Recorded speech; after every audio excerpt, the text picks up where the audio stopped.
30 साल चल आई है अगर ही चलती आसी। अच्छा इधर फौरी हालत ये कि कल असें बिल जमा कर सकें जिमें इन्हें बिल मैं लई वना ये वर्ल्ड जमा हो वर्ल्ड डियाँ लाग वैसे उगाड़ी साड़ी जारी रासी। अच्छा भाई हबीब जरा आते पैन सर्वे बहुत ज़रूरी है ना भाई एक बार असा शहर एक कोने तो शुरू हुई आखिर तक कौम वाइज नवी लिस्ट बाण वन कनेक्शन नंबर दे भी कंप्यूटर बकायदा दर्ज होवे नवा रजिस्टर बने भाई के आजकल कंप्यूटर काम है सोना उदा प्रिंट आ वने हर महीने उना दे हवाले जेड़े को मेंबर बनाए सो ना एक जिमें वर्कर है बच्चा जिमें इन इंजार न को अच्छे ये शामिल हो सो जो बुजुर्ग हैं साढ़े बड़े धड़ल बंदे हैं शहर वास्ते इकट्ठे हो वेंदे हैं लेकिन टुरदे वेंदे नवी जनरेशन ज़्यादा साड़ी टेलीफोन ते लग गई उन्होंने लोगों नाल बैठ के न वो बैठे थे ना उन्होंने पता है इशारा दा कि लेकिन शुक्र है वाती को इकट्ठे हो गए। अच्छा दूआ पटवारी साहब आदे पैन सोलर आला ना वो सोलर दे ही असा एक पासे को बूटा बदी वे बाकी मलका से भावरा तो जेड़ी कोई सानू 5 लाख की ग्रांट उत्थे वट सप्लाई के होर देख काम है वो विच खप वैसे न किसी और काम में असल हाल इसा फिल्टर शिल्टर या कोई बेड की सफाई या रात लेना या एक वड्डा जेड़ा मसला जेड़ा तले पानी नहीं वहदा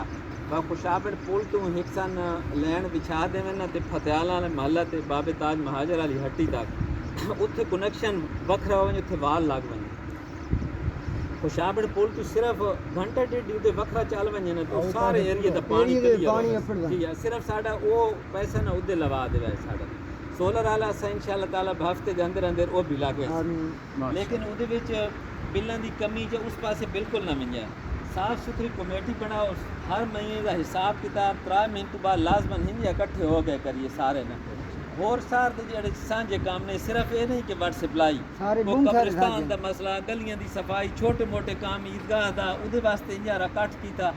उत्थे मसले इंजे गप शप डिस्कस कीता कोई नवीं गल्लां कोई नवे पैसे कोई फंड जिवें बनावणे इहदा बिल इो रवे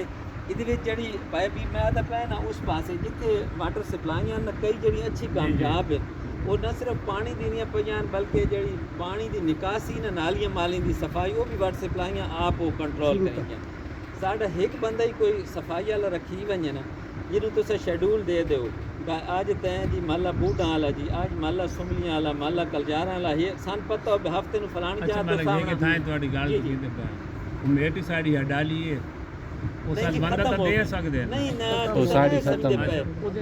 अब जेड़ी मैं जोराबाद रहंदा पिया जोराबाद दा हर गटर उबलिया पिया हर नाली खराब है कुछ नहीं हुंदा अमल ऐसा गंद करन वाले ऐसा ढिग वध गए सफाई वाले 5-6 महीने ऐसा जो गलियां ते हर शे वगाई वहणी कितु साफ करे सन वो ऐसा साल बाद कमेटी दा बंदा एक दा सडैने